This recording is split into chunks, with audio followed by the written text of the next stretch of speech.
Welcome to the More For Me podcast by Kat Nicole, yours truly. Thank you for tuning in with me today. It's always a privilege and an honor to have you join me for our weekly chats. So what's good? How you doing? How have things been going with you?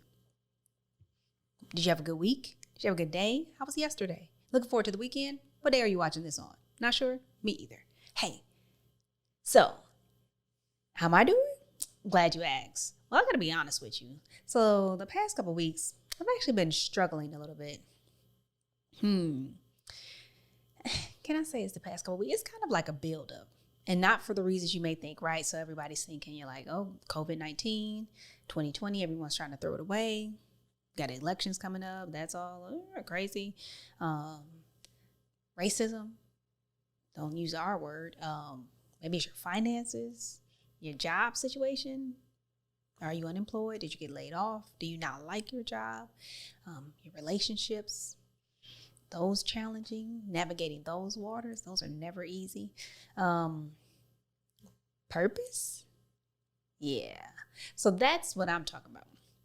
My struggle recently has been connected to my purpose, I feel that God has a calling on my life. And in this season, now more than ever, like, it's louder, it's stronger, and it's time for your girl to level up. And so this season is truly an opportunity for growth in my life and my faith, and for me to be a better version of myself and closer to what God has called me to be. And it's an honor, right? It's a privilege to be used, to be chosen as a vessel that God wants to utilize. So I'm definitely not trying to say that, oh man, woe is me. But I'm literally just thinking and reflecting about things that I've told myself in the past, that I've shared with other people. And I know I've shared here on this platform that there's more for me and there's more for you. But the road to more, it's not necessarily easy. Sometimes it can be simple. Sometimes it's not. It'll be amazing. It'll be exciting. There will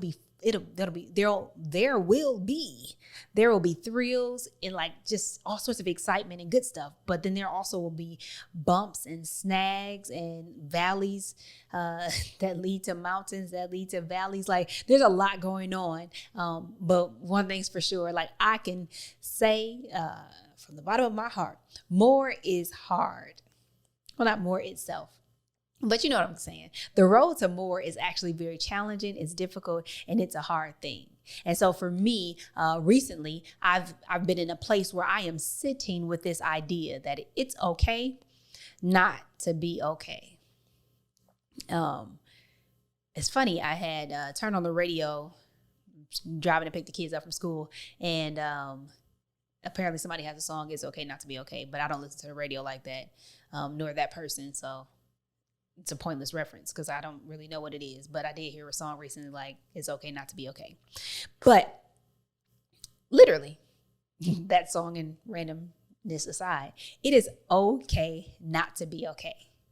So there are 4 things that, as I thought through, like, man, I go through these cycles of not being okay, and it just happens. It's life.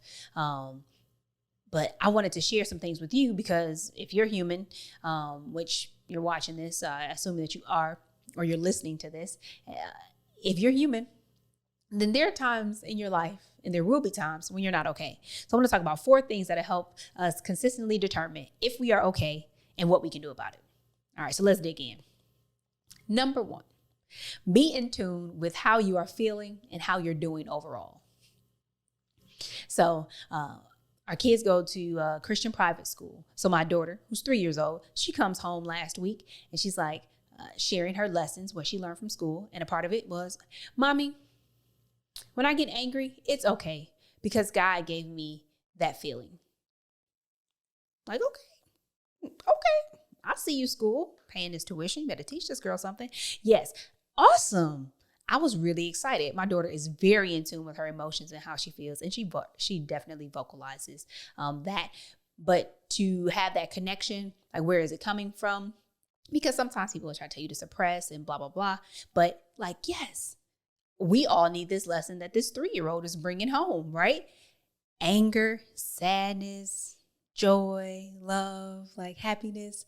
God gave us our emotions. They are okay. They're a good thing. God gave them to us. Bible says all good things come from the Lord. Like, God gave us these emotions. They are okay.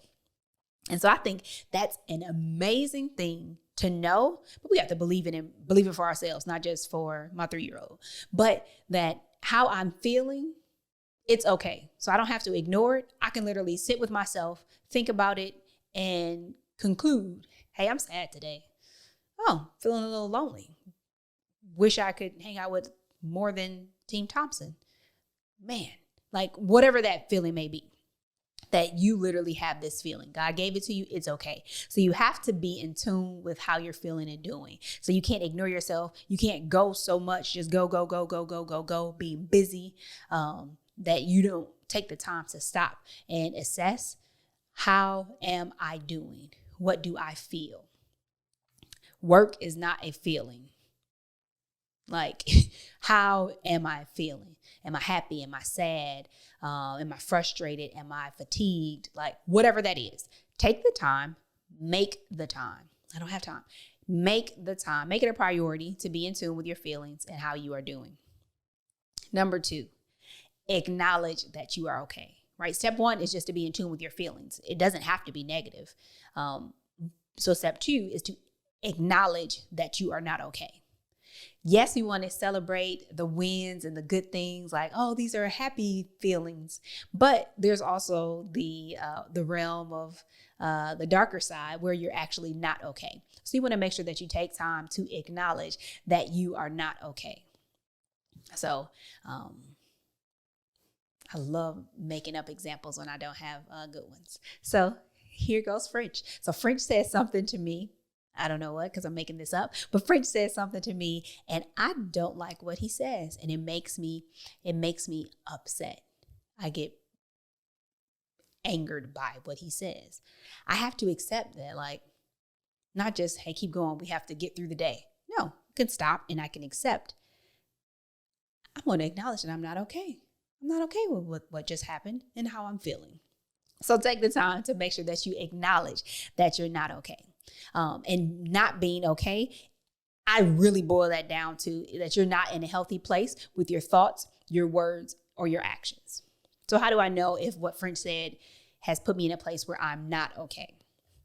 If the thoughts that I have in response to him are all like really dark, negative, anything that I say out of my mouth, or what I do in response, if they're all negative and unhealthy, I would know then that I'm not okay. Like if he said something, I just thought it was funny, and I'm like, he's a silly guy, and keep moving, and I'm okay. If I'm like, I want to punch you in your face, why does this guy shut up? Or maybe get on an airplane and travel a little bit more, get out of this house, like things like that. Not okay. I'm not okay. And I need to acknowledge that I'm not okay. The next thing, number 3, accept that you're not okay. Sounds a lot like number 2, but they're different. Acknowledge and accept, they're 2 different words. But no, really, you need to accept that you're not okay. So I have 3 brothers. And so I spent a lot of time with my brothers growing up. But side note, because my sister didn't want to hang out with me. That's why. But I spent a lot of time hanging out with my brothers. So there are some things that may have been said to them that I would just kind of take and say, I'm not a boy, but I'm just going to say this applies to people. So you may have heard sayings like, man up. I'm not a man, but, boss up, get over it. Like, just keep going. So these are things that's literally like, just keep going, deal with it, which is not really dealing with it, and keep going. So to accept that you're not okay means that you scrap that that worldly idea and concept that you can just man up and keep going. Like, no, that's not real. You have to accept that you're not okay. So I acknowledge it, like what French said, that made me mad. But then do I accept it? If I don't accept it, then I just keep going, and then it festers, and I'm probably getting angrier. And then you kind of do stuff like, oh, I'm not talking to you no more, silent treatment. And he's like, why she's not talking? But accept that you're not okay. You can't steam ahead and just keep going. So it's really to say, hey, I really am not okay. I accept this, and I'm going to deal with it in some way. So accepting it is the act of dealing with you not being okay. And number 4, You want to explore healthy options that you can work towards being okay. So explore healthy options that would allow you to work towards being okay. I missed a word that first time. I was like, that didn't make sense. But explore healthy options that would allow for you to work towards being okay. And this can look different, but it definitely should be explored, because when you explore these options, that's a part of you dealing with how you're feeling. Talking can be a good way. Here, people may say like, oh man, I just needed to vent. But talking can be a very helpful resource to help you get to a place where you are okay. And this could be talking to an accountability partner, the person that you feel wronged you or that you wronged. It could be talking to a friend, your confidant, whomever that may be, but to have a conversation. I would say you kind of go a couple levels ahead, because you have, I talk to the person. Maybe I talk to my accountability partner. Maybe I talk to my pastor, or maybe I talk to a therapist. It's okay not to be okay. And sometimes you have to talk to somebody else that can give you a little bit more guided direction. And so even having to take an opportunity to connect with a licensed therapist and somebody that can help you truly unpack how you're feeling and give you tangible steps and things that you can do to deal with those feelings and navigate the waters. Because sometimes problems can be a little bit complex. And I don't say this lightly. I actually began, so last year I tried to begin seeing a therapist. And I was like, man, I have some things that keep popping up. God's revealing some stuff to me, learning more about myself and how my past has impacted who I am today. I want to talk to somebody about it, because if I can uncover some things on my own, I wonder what they will open up. Unfortunately, I ran into what I call a bad fit. It was a very bad fit. So I tortured myself a little bit. And I think I went to 3 or 4 sessions with this lovely lady. And like our last session, we were sitting there and like I said something like very specific, like I want to talk about this. And it was clear she didn't know how to address it, because she started going. I couldn't get her to come back. And I was just like, I can't come back here. And then I took a very long break, and I was supposed to find a new therapist, but I was just like, that was such a waste of my time. All that to say, talk to somebody.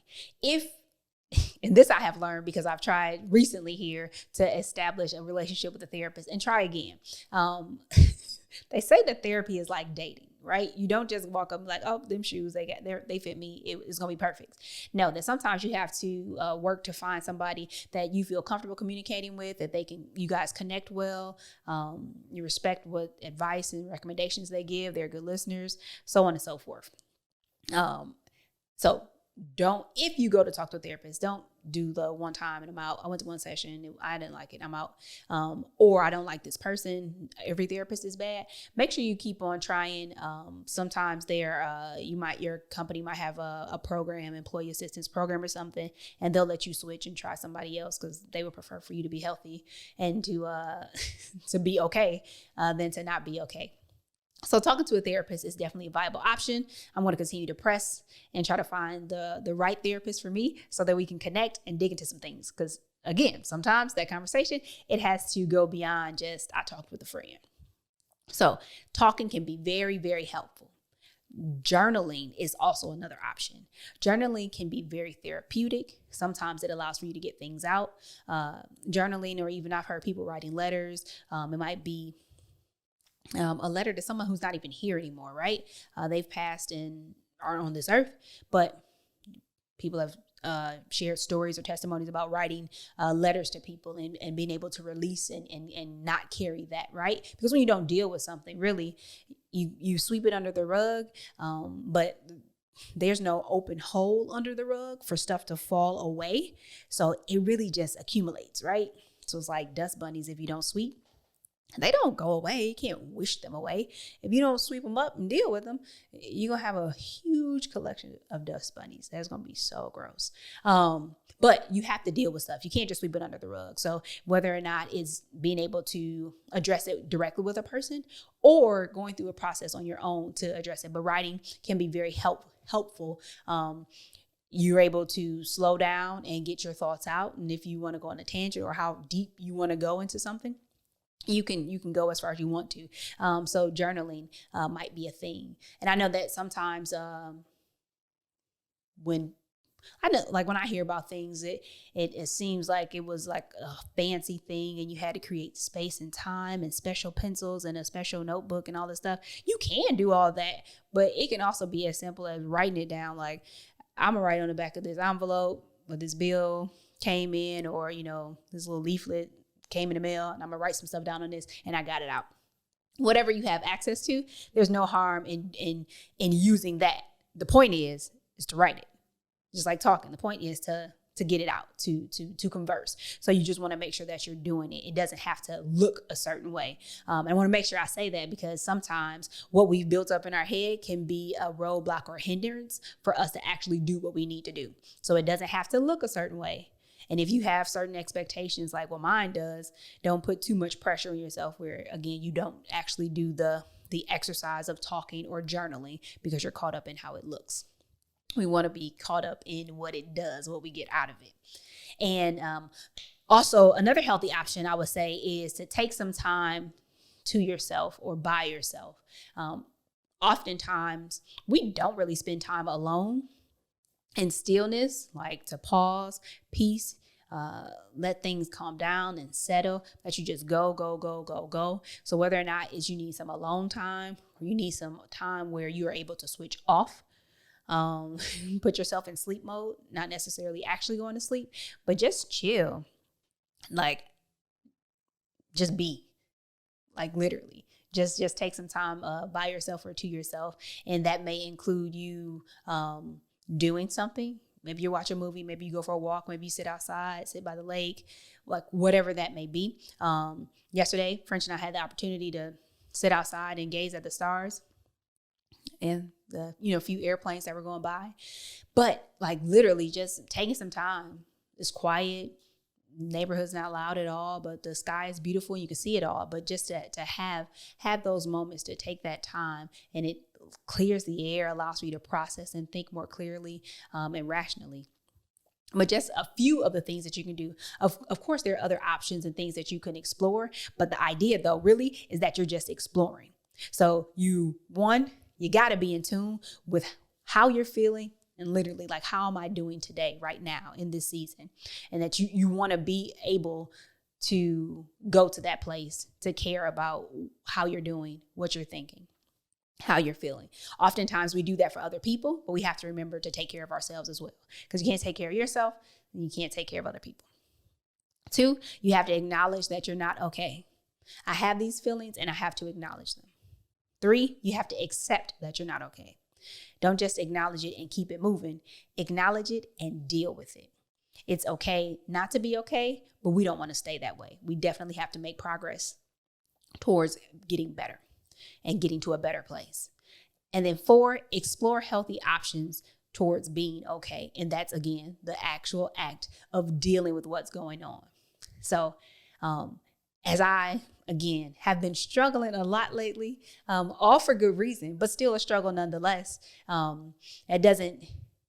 The struggle being connected to a good reason doesn't take away from the fact that it still is a struggle. We each have our own struggles that we face day in and day out, and we have to find healthy ways to process and get to a different place. I definitely believe that God has more for me and God has more for you, but the road that we are journeying towards more, it requires us to get better and to be better. And that is a part of what we're doing. And sometimes your first step to getting better, being better, and journeying towards more is realizing that you're not okay. Everything's not good. And I love the fact that in reality, nothing has to be perfect. And that's what the false reality of everything being good all the time presents to you, that everything's perfect. Nothing's perfect and nobody's perfect. We all have seasons and or times when we are not okay. And it is okay not to be okay. If you don't have, like, I don't have a friend, I don't have a pastor to talk to, again, a therapist, there are even hotlines out there, I'm pretty sure in your area, and or thanks to technology, where you can connect with and just talk to somebody, even if you don't feel that you're on the level of talking to a therapist. But there are plenty of things that we can do as we realize that there is a lot to process and deal with in life, no matter what your role and responsibilities. So we're all taking on a lot, but we want to make sure that we do so gracefully and that we're fair to ourselves. And we're going to do that together. So thank you guys for tuning in this week. It's another episode in the books. Always, always, always good to have you guys here. Make sure you subscribe. Check out the new episode. How about that in English? Check out the new episode every week, dropping on Tuesdays. Appreciate you stopping by. And remember, God has more for me. God has more for you. So let's get it.